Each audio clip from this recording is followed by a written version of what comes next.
பிஸ்மில்லாஹிர் ரஹ்மானிர் ரஹீம். ஃபிக்கு வகுப்பில் இன்னைக்கு லிபாஸ் ஆடை சம்பந்தமான சட்டம். இதில் ஹிஜாப் கொண்டு வராங்க. ஹிஜாப் என்பது 6 விஷயங்களை 6 வரைமுறைகளை என்ன செய்யுது உள்ளடக்கி இருக்கிறது. இதில் என்ன அப்படின்னு சொன்னால், ஹிஜாபை பொறுத்த வரைக்கும் ஆண்களுக்கும் தான் பெண்களுக்கும் தான். இன்னைக்கு ஹிஜாப் என்பது ஒரு பெண் அடிமைத்துவம் அப்படின்னு சொல்லி ஒரு பிரச்சாரம். ஆனால் ஹிஜாப் 2 பேருக்கும் தான், ஆண்களுக்கும் பெண்களுக்கும். இதில் முதலாவதாக அந்த வரைமுறைகளில் முதலாவதாக என்ன அப்படின்னு சொன்னால், உடல் முழுவதையும் மறைத்திருக்கணும். இது ஆண்களுக்கு, இது மட்டும்தான் என்ன ஆண்களுக்கு கிடையாதது. உடல்களை முழுவதுமாக மறைப்பது என்பது பெண்களுக்கு மட்டும் உள்ளது. ஆண்கள் என்ன செய்யறதுன்னா அவருடைய அவுரத்தை மறைக்கிறது. தொப்புலிருந்து கரண்டை காலுக்கு மேலாக, கரண்டை காலுக்கு கீழாக அணியக்கூடாது. அப்போ இதுதான் சட்டம். இதில் பெண்கள் முழுவதுமாக மூடியிருக்கணும். மற்ற 5மே என்னதான் ஆண்களுக்கும் பெண்களுக்கும் பொதுவானது. இரண்டாவது என்னன்னு சொன்னால், உடலினுடைய பரிணாமத்தை வெளிக்காட்டாமல் இருப்பது. அதாவது டைட்டாக இருக்கக்கூடிய ஆடைகள், நெருக்கமாக இருக்கக்கூடிய ஆடைகள் பெண்களும் அணியக்கூடாது, ஆண்களும் கூடாது. ஆண்கள் இன்னைக்கு என்ன செய்யறோம் அப்படின்னு சொன்னால், ஜிம்முக்கெல்லாம் போயிட்டு டைட்டான டிஷர்ட் போட்டுட்டு வெளியில காட்டுறது என்ன செய்யுது கூடாது. அதுவும் ஹிஜாபில் உள்ளது தான். மூன்றாவதாக மெல்லிய ஆடை. உடலை பார்த்தோம் அப்படின்னு சொன்னால் உள்ளே இருக்கிறதும் தெரியக்கூடிய அளவுக்கு ட்ரெஸ் இருக்குது அப்படின்னு சொன்னால் அதை 2 பேருமே என்ன செய்யக்கூடாது, அணியக்கூடாது. நான்காவதாக எதிர்பாலினத்தை வசீகரிக்கக்கூடிய ஆடை அப்படின்னு சொல்கிறாங்க. இது எந்த ஆடைன்னு எனக்கே தெரியல. வசீகரிக்கக்கூடிய ஆடை அப்படிங்கிறது என்னன்னா, இமாம் ஷவுகானி சொல்லுவாங்க, அந்த ஊரில் பிரபல்யமாக தன்னை தனியாக காட்டக்கூடிய ஆடை. அந்த ஊரில் யாருமே அணியலை, இவர் புதுசாக ஏதாவது ஒரு இதுலேருந்து எடுத்து போடுவார். இந்த மாதிரி இருக்கக்கூடிய ஆடைகளை அணியக்கூடாது. 5ஆவதாக பெண்களை போல ஆண்களும் ஆண்களை போல பெண்களும் என்ன செய்யக்கூடாது, ஆடை அணியக்கூடாது. பெண்களை போல சில ஆடைகள் இருக்கு, காமனாக இருக்கும், அந்த மாதிரி பிரச்சனை கிடையாது. ஆனால் எப்போது அது ஆண்களுக்கான ஆடையாக இருக்குமோ அதை பெண்களுக்கான ஆடையை ஆண்களும் என்ன செய்யக்கூடாது, அணியக்கூடாது. 6ஆவதாக மாற்று மதத்தவர்களுடைய ஆடை, இது போல காவி நிறங்கள் கொண்ட அந்த ஆடையை அணியக்கூடாது. கூடுதலாக அணிகலன்களை பொறுத்த வரைக்கும் அவங்க சொல்லுவாங்க, அணிகலன்களை பொறுத்த வரைக்கும் மோதிரம் ஆண்களுக்கு ஹலால் ஆக்கப்பட்டிருக்கு. ஆண்களுக்கு மோதிரம் ஹலால் ஆக்கப்பட்டிருக்கு, அதில் தங்கம் கூடாது.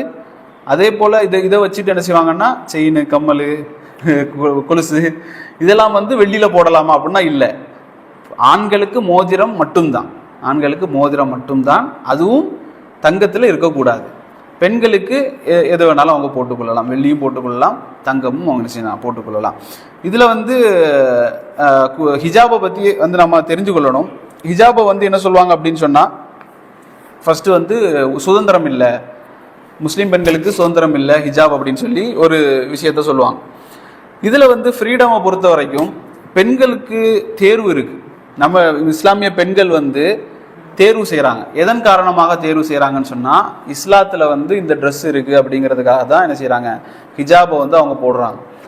ஆனால் மற்றவர்கள் எதை அவங்க ஃப்ரீடமாக இருக்கிறாங்களா? அப்போ நம்மக்கிட்ட அப்படி தானே கேட்பாங்க. பெண்களுக்கு சுதந்திரம் இல்லை, அவங்க இஸ்லாத்தில் இருக்கிற இந்த ட்ரெஸ்ஸை தான் அவங்க சூஸ் பண்ணணும், தேர்ந்தெடுக்கணுங்கிற ஒரு கட்டாயம் முஸ்லீம்களுக்கு இருக்குது. மற்றவர்கள் இந்த கட்டாயத்தில் இல்லாத மாதிரி காட்டுறாங்க. ஆனால் உண்மை என்ன அப்படின்னு சொன்னால், அவர்களும் கட்டாயப்படுத்தப்படுறாங்க. அவங்க இன்னைக்கு போடுற ட்ரெஸ் என்ன அப்படின்னு சொன்னால், இன்னைக்கு போடக்கூடிய அவர்களுடைய ஆடை என்ன அப்படின்னு சொன்னால், இன்ஸ்டாகிராம்லையும் ஃபேஸ்புக்லையும் உலகத்தில் எது ட்ரெண்டிங்கோ அதை அவங்க போட்டு ஆகணும். அது இல்லாமல் அவர்கள் வேற ஒன்றை போட முடியுமா அப்படின்னா முடியாது. போட்டாங்கன்னா என்ன செய்யப்படும், அதில் பழைய ட்ரெஸ்ஸாக போட்டிருக்க இப்படிங்கிற மாதிரி பேச்சு வரும். அவங்கள கேவலமாக பார்ப்பாங்க. இது ட்ரெண்டிலே இல்லை, இது 10 வருஷத்துக்கு முன்னால் உள்ள ட்ரெண்ட் இப்படின்னு சொல்லி. அப்போ அவர்களும் என்னதான் செய்யப்பட்டிருக்கிறாங்க, தேர்ந்தெடுப்பது உலக நடைமுறையை தான், உலகத்தினுடைய ட்ரெண்ட். இதைத்தான் என்ன செய்யறாங்க, மற்ற பெண்கள் தேர்வு செய்யறாங்க. அவர்களும் சுதந்திரமாகலாம் இல்லை. அதை நாங்கள் தெரிஞ்சுக்கொள்ளணும். இஸ்லாமிய பெண்களுக்கு தான் சுதந்திரம். அவர்கள் என்ன ட்ரெஸ்ஸை வேணாலும் உள்ள போட்டுக்கொள்ளலாம், ஆனால் வெளியில் கண்ணியமான ஆடை. அதே போல இரண்டாவது நிம்மதியே கிடையாது. அவங்க சொல்றாங்க இதுதான் சுதந்திரம்னு. சுதந்திரம் உண்மையிலே ஹிஜாப் அணிந்த ஒரு பெண்ணுக்கு தான் தெரியும், அவர்கள் எந்த அளவுக்கு சுதந்திரமாக அவர்கள் வெளியே போவாங்க அப்படின்னு சொல்லி. மற்ற எந்த ஆடைகளை வேணாலும், இந்திய ஆடைகளை உட்பட எந்த ஆடைகளை வேணாலும் நீங்க பாருங்க, அதை எடுத்து மறைச்சிப்பாங்க, போட்டுப்பாங்க, அதை சுத்தி போடுவாங்க, காற்றடிச்சா அவங்களுக்கு கஷ்டம். அவர்களுக்கே தெரியும் இது ஒரு சிரமமான ஆடை அப்படிங்கிறது. அப்போ சுதந்திரம் என்பது ஹிஜாபில் தான் இருக்கிறது அப்படிங்கிறத நாங்கள் தெரிஞ்சுக்கொள்ளோம். அடுத்ததாக இஸ்லாமிய பார்வையை பொறுத்த வரைக்கும் எதற்காக நாங்கள் ஹிஜாப் அணிகிறோம் அப்படின்னு சொன்னால் அல்லாஹ்வும் அல்லாஹ்வுடைய தூதரும் சொன்னது முதல் காரணம். இரண்டாவது, அவர்கள் கண்ணியத்துக்குரியவர்கள் என்று தெரிந்து கொள்வதற்காக அவங்க என்ன செய்கிறாங்க, ஹிஜாப் அணிகிறாங்க. இதில் வந்து சில பேர் சொல்லுவாங்க, ஹிஜாப் அணிந்தவர்கள் வந்து இந்த பாலியல் கொடுமைகளுக்கு ஆளாகவில்லையா, அப்படி ஒரு கேள்வி. ஹிஜாப் அணிந்தவர்களும் என்ன செய்யப்படுறாங்க, சிரமப்படுறாங்களே, அவர்களும் கற்பழிக்கப்படுறாங்க இப்படின்னு சொல்லி ஒரு பேச்சு. நாம் என்ன சொல்கிறோம் சொன்னால், விகிதாசாரம் என்ன, விகிதாசாரம் என்ன? இப்போ ஒரு ஆண் வந்து ஒரு வீட்டில் சாரம், அதாவது வேட்டி மட்டும் உடுத்துக்கிட்டு இருக்கலாம், பெண் அப்படி இருக்க முடியுமா? இருக்க முடியாது. இதை யார் ஒற்றுக்கொள்வாங்க? ஹிஜாபை எதிர்க்கக்கூடியவர்களும் ஒத்துக்கொள்வாங்க. எங்களால் அப்படி இருக்க முடியாது. ஆண்கள் வேட்டி மட்டும் உடுத்துக்கிட்டு நிக்கர் மட்டும் போட்டுக்கிட்டு வீட்டில் இருப்பது போல பெண்கள் இருக்க முடியாது என்பதை அவர்கள் ஒத்துக்கொள்றாங்க. அப்போ ஆடையுடைய எல்லையை யார் தீர்மானிப்பது? இவ்வளவுதான் சுதந்திரம், இவ்வளவுதான் சுதந்திரம் இல்லை என்பதை யார் தீர்மானிக்கணும் அப்படின்னு சொன்னால் யாருமே தீர்மானிக்க முடியாது இந்த உலகத்தில். அப்போ அவர்களும் புரிந்து கொள்றாங்க, ஆடையில ஒரு எல்லை இருக்குது அப்படிங்கிறத அவர்களும் புரிந்து கொள்றாங்க. அந்த எல்லை என்ன என்பதை இஸ்லாம் எங்களுக்கு வழிகாட்டுது. வெளியில் போகும்போது மற்ற ஆண்களுக்கு பார்வைக்கு படாமல் நாங்கள் இதை அணிந்து கொள்ளணும். வீட்டில் தாயோடு தந்தையோடு அண்ணனோடு தம்பியோடு கணவனோடு இருக்கக்கூடிய நேரத்தில் என்னென்ன ஆடை என்பதை இஸ்லாம் தெளிவாக என்ன செய்யப்பட்டிருக்கு, வரை வழக்கணம் செய்யப்பட்டு தந்திருக்கு. எப்படி நாங்கள் வந்து இப்போ ஒரு ஊர்ல இருந்து வெளியூருக்கு தங்கம் எடுத்துட்டு போறோம், தங்கம் வாங்கிட்டு வரோம், சரிங்களா, தங்கம் எடுத்துட்டு வர்றோம்னு வைங்களேன், நாங்கள் என்ன செய்வோம், தங்கத்தை கையில் இப்படி வச்சு கொண்டு வருவோமா? தங்கத்தை வந்து நகையெல்லாம் கையில் தூக்கிட்டு ரோடு வழியாக இப்படியே காட்டிகிட்டே நடப்போமா? நடக்க மாட்டோம். அதே போல் என்ன செய்வோம்னா, உடனே அதை ஒரு பேக்கில் போட்டு அதை டைட்டாக மூடி யாருக்கும் தெரியாமல் யாருக்கும் காட்டாமல் என்ன செய்வோம், கொண்டு வருவோம். எங்களுடைய இஸ்லாமிய பெண்களும் எப்படித்தான் அந்த தங்கத்தை போல, தங்கத்தை விட விலை உயர்ந்த ஒரு பொருளாகத்தான் நாங்கள் என்ன செய்கிறோம், முஸ்லீம்கள் பெண்களை பார்க்குறோம். வெளியில் காட்டிக்கொண்டு தங்கத்தை நாங்கள் எப்படி வெளியில் காட்டிக்கொண்டு நடக்க மாட்டோமோ அதே போல வெளியில் போகக்கூடிய நேரத்தில் அவர்களை நாங்கள் பாதுகாத்துக் கொள்வோம். வீட்டுக்குள்ள வந்ததுக்கு பிறகு தங்கத்தை எப்படி நாங்கள் பிரித்து பார்த்து அதை போட்டுக்கிட்டு சந்தோஷப்படுவோமோ அதே போல பெண்கள் என்பவர்கள் வீட்டில் இருக்கும்போது என்ன செய்யப்படுவாங்க, அவர்கள் ஆடை எப்படி தளர்வுல இருக்கும், ஹிஜாப்கள் இல்லாமல் தளர்வுகளில் இருந்து கொள்வாங்க. இதைத்தான் நாங்கள் புரிந்து கொள்ளணும். அதே போல பெண் அடிமைத்துவமா அப்படின்னு கேட்டால் இஸ்லாத்தில் அது இல்லை. எது பெண் அடிமைத்துவம் என்று சொன்னால், இன்னைக்கு கார் விற்பாங்க, பைக் விற்பாங்க. இந்த காருக்கும் பெண்ணுக்கும் ஏதாவது சம்மந்தம் இருக்கு? ஆனால் எந்த சம்மந்தமே கிடையாது. சில அட்வர்டைஸ்மெண்ட் பார்த்தீங்கன்னா பெண்களுக்கும் அந்த அட்வர்டைஸ்மெண்ட்டுக்கும் சம்மந்தமே இருக்காது. ஐபிஎல் நடக்குது, என்ன ஐபிஎல் சொல்லி கிரிக்கெட் போட்டி நடக்குது, இதுக்கும் பெண்களுக்கு எதுக்காக சம்மந்தம் இருக்குது? அங்கே எதுக்கு பெண்கள் ஆட விடணும்? கார் அட்வர்டைஸ்மெண்ட்டுக்கு ஆடை குறைந்த ட்ரெஸ்ஸோட பெண்கள் வந்து என்ன செய்வாங்க, அந்த காருக்கு வந்து அட்வர்டைஸ்மெண்ட் கொடுப்பாங்க. அப்போ இதுதான் என்ன அடிமைத்துவம், பெண்களை அடிமைத்துவப்படுத்துவது என்பது இதுதான். பண்டைய காலத்திலலாம் பெண்களை வந்து ஆட வைப்பாங்க, பெண்களை வந்து ஆண்களை கூட்டமாக உட்காத்தி வச்சு நடுவில் நின்று பெண்கள் ஆடுவாங்க. இதுதான் பெண் அடிமைத்துவம். இன்றைக்கு அது கலாச்சாரமாக ஆக்கப்பட்டு எப்போது பெண்கள் கண்ணியமாக நடக்கிறாங்களோ அது என்ன செய்யப்படுது, பெண் அடிமைத்துவமாக காட்டப்படுகிறது என்பதை நாங்கள் என்ன செய்யணும், புரிய வைக்கணும். இதெல்லாம் எதற்குன்னு சொன்னால், ஹிஜாபுக்கு எதிராக நிறைய சர்ச்சைகள் பேச்சு வரக்கூடிய நேரத்தில் எங்களுடைய புரிந்துணர்வு கரெக்டாக இருக்கணும் அப்படிங்கிறதுக்காக. இதே போல் அமெரிக்காவில் நீங்கள் எடுத்துக்கொண்டீங்கன்னு சொன்னால் 1990களில் நடந்த அந்த கட்டுரை, அதாவது என்ன செய்யறாங்கன்னா டாக்குமெண்ட்ரி எடுத்தாங்க. இந்த 1990களில் ஒரு நாளைக்கு மட்டுமே 1756 கேஸுகள் என்ன செய்யப்படுது, பதிவு செய்யப்படுது வல்லுறவுக்காக. அவர்கள் தகாத முறையில் அவர்களை இது பண்ணுறாங்கன்னு சொல்லி பெண்களுக்கு எதிராக அமெரிக்காவில், வளர்ந்த நாடாக கருதப்படுற அமெரிக்காவில் 1990களில் 1756 ஒரு நாளைக்கு நடக்குது அப்படின்னு சொல்லி. இப்போ 2024 வந்து பதிவு செய்கிறாங்க 1990க்கு மேலாக ஒரு நாளைக்கும் பதிவு செய்யப்படுவதாக என்ன செய்கிறாங்க, ரிப்போர்ட் வந்து சொல்லுது. இது வந்து முஸ்லிம் நாடுகளை விட எந்த அளவுக்கு சதவீதம் சொன்னால் கிட்டத்தட்ட 80-90% மேலாக, 80 to 90க்கு மேலாக என்ன செய்யப்படுது, அதிகமாக இருக்கிறது என்று சொல்லி அவர்களுக்கு சொல்லப்படுது. அப்போ இதெல்லாம் நாங்கள் என்ன செய்யணும், புரிந்து கொள்ள வேண்டும். இஸ்லாம் இன்னும் அதிகமாக என்ன செய்யுது அப்படின்னு சொன்னால், ஆண்களுக்கும் வழிகாட்டுது, பெண்களுக்கும் வழிகாட்டுது.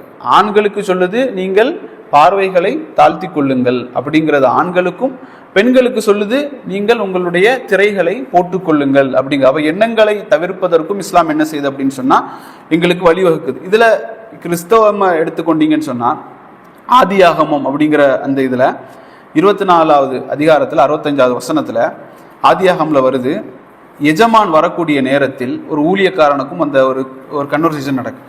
அப்போ இந்த எஜமான் வரக்கூடிய நேரத்தில் ஊழியக்காரன் வந்து என்ன சொல்கிறான் அப்படின்னு சொன்னால், தன்னுடைய மனைவி இடத்துல சொல்கிறாரு, இவர் யார் அப்படின்னு சொல்லி கேட்குறாங்க. இவர் இதனுடைய எஜமான் அப்படின்னு சொல்லப்படுது. உடனே எஜமான் வரக்கூடிய நேரத்தில் ஊழியக்காரனுடைய மனைவி என்ன செய்தாள் அப்படின்னு சொல்லி வரக்கூடிய அந்த வசனம் சொல்லுது, மனைவி தன்னுடைய முக்காடை எடுத்து அணிந்து கொண்டாள் அப்படிங்கிறது வருது.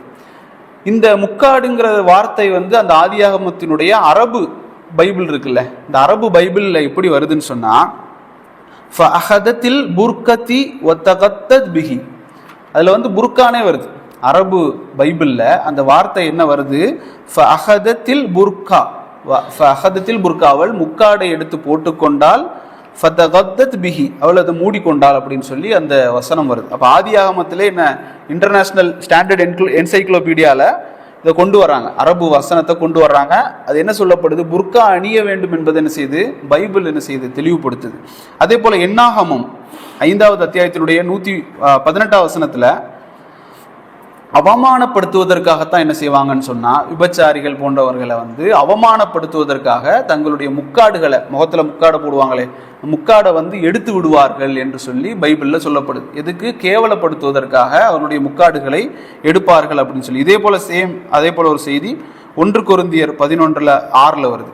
இதுல போல ரிக்வேதத்தை எடுத்துக்கொண்டா, இந்து மதத்தினுடைய ரிக்வேதத்தை எடுத்துக்கொண்டா 8வது நூல்ல 33வது வேதவதி மந்திரம் 19 வருது, ஒரு ஆண் உன்னை கடந்து செல்ல நேர்ந்தால் என்ன செய்ய அப்படின்னு சொன்னா, உன்னை நீ, பெண்ணுக்கு சொல்லுது, நீ திரையிட்டுக்கொள், உன்னுடைய பார்வையை மேல் தூக்காதே, உன்னுடைய உடலை வந்து திரையிட்டுக்கொள், உன்னுடைய பார்வையை மேலே நீ தூக்காதே என்று சொல்லி வருது. இப்போ இதெல்லாம் எதுக்கு நம்ம ஆதாரமா சொல்றோம்னா, இந்த ரிக்வேதம், யஜூர் வேதம், சாமவேதம், அதர்வண வேதம், இதே போல வேதங்கள்லாம் இருக்கு ஹிந்து மதங்கள்ல எடுத்துக்கொண்டு. அதே போல பகவத்கீதை, மகாபாரதம், இதே போல இருக்கு. இந்த 4 வேதங்கள் தான் வேதங்களாக சொல்லுவாங்க. ரிக்வேதம், யஜூர் வேதம், சாமவேதம், அதர்வண வேதம். இது இல்லாம உபநிஷதங்கள் அப்படிங்கிறது இருக்கு. மகாபாரதம், ராமாயணம் வந்து அந்த அயனங்கள். சரிங்களா? இப்போ இந்த வேதங்களை நாங்க வந்து எதுக்காக மேற்கோள் காட்டுறோம், பைபிளை நாங்க எதுக்கு மேற்கோள் காட்டுறோம் அப்படின்னு சொன்னா, இது வந்து முழுக்க முழுக்க அல்லாஹ்விடத்துல இருந்து வந்தது அப்படிங்கிறதுக்காக இல்லை. நீங்க அதை பின்பற்றுறதாக இருந்தா கூட என்னதான் செய்யணும், இஸ்லாமிய வாழ்வியல் வரைமுறைகள் அதுலேயும் இருக்கு என்றுதான் நாங்கள் சொல்றோம். நீங்க ஒருவேளை நீங்க அதைத்தான் பின்பற்றுவீங்கன்னு அடம் பிடித்தாலும் கூட, குர்ஆன் தான் கடைசி இறைவேதம், அதுதான் பாதுகாக்கப்பட்ட வேதம் என்பதை நீங்கள் மறுத்து அதைத்தான் நாங்கள் பின்பற்றுவோம் என்று சொன்னாலும் கூட, நீங்க எதுக்கு தான் வரணும், ஓரிரை கொள்கைக்கு தான் வரணும், ஆடையில இஸ்லாமிய ஒழுங்குக்கு தான் நீங்கள் வரணும் என்பதை ஆதாரம் காட்டுவதற்காகத்தான்.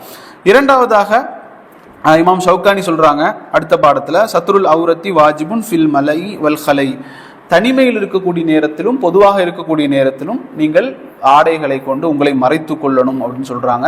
இது தேவையை தவிர, உங்களுக்கு தேவை இருந்ததுன்னு சொன்னா, குளிக்கக்கூடிய நேரத்தில் மற்ற நேரங்கள்ல உங்களுக்கு ஆடை கலட்டணும் அப்படின்னு சொன்னா கலட்டி கொள்ளலாம். ஆனால் தேவை இல்லாமல் பொதுவிலும் மறைவிலும் என்ன செய்யக்கூடாது, ஆடையோடு நீங்கள் இருக்க வேண்டும். இது ஒரு ஹதீஸும் வருது, நீங்கள் வெட்கப்படுவதற்கு தகுதியானவன் அல்லாஹ், எல்லாரையும் விட வெட்கப்படுவதற்கு தகுதியானவன் யாருன்னு சொன்னா அல்லாஹ் ரப்பல் ஆலமீன். அதனால எங்களுக்கு எப்போதெல்லாம் தேவையோ அப்போது நாங்கள் ஆடை கலைப்பது பிரச்சனை கிடையாது, ஆனால் எப்பொழுதும் அப்படி இருக்கக்கூடாது என்பது சொல்லி.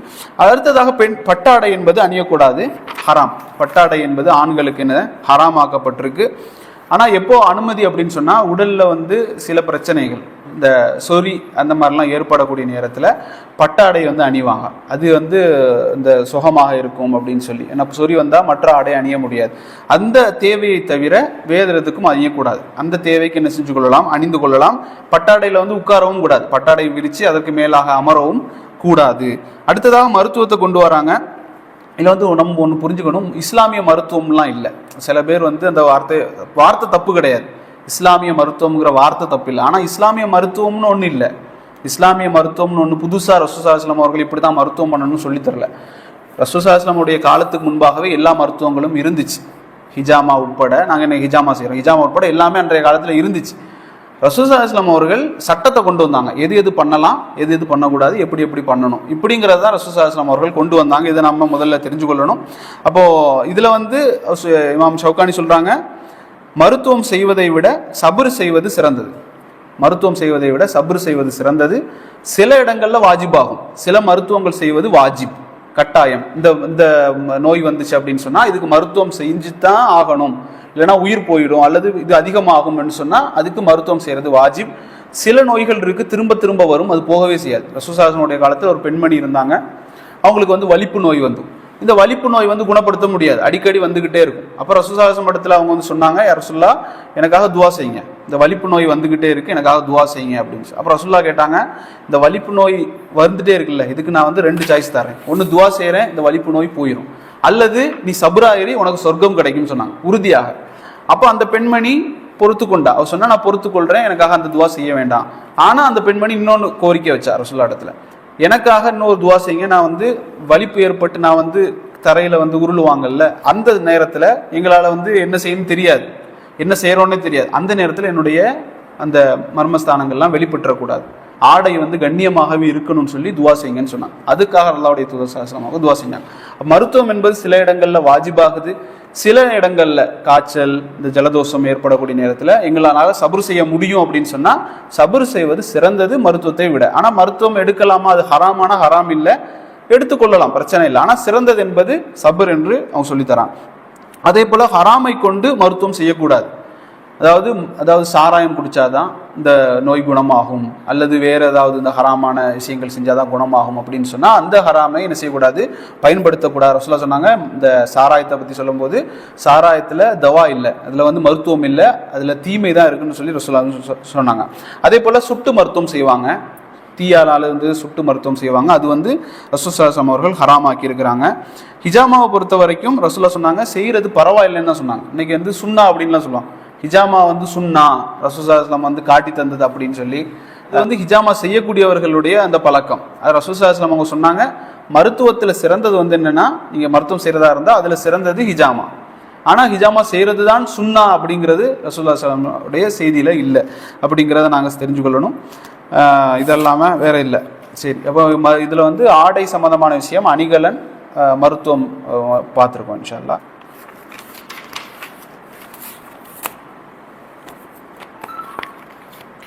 அடுத்த வாரம் கிளாஸ் இல்லை இன்ஷா அல்லாஹ்.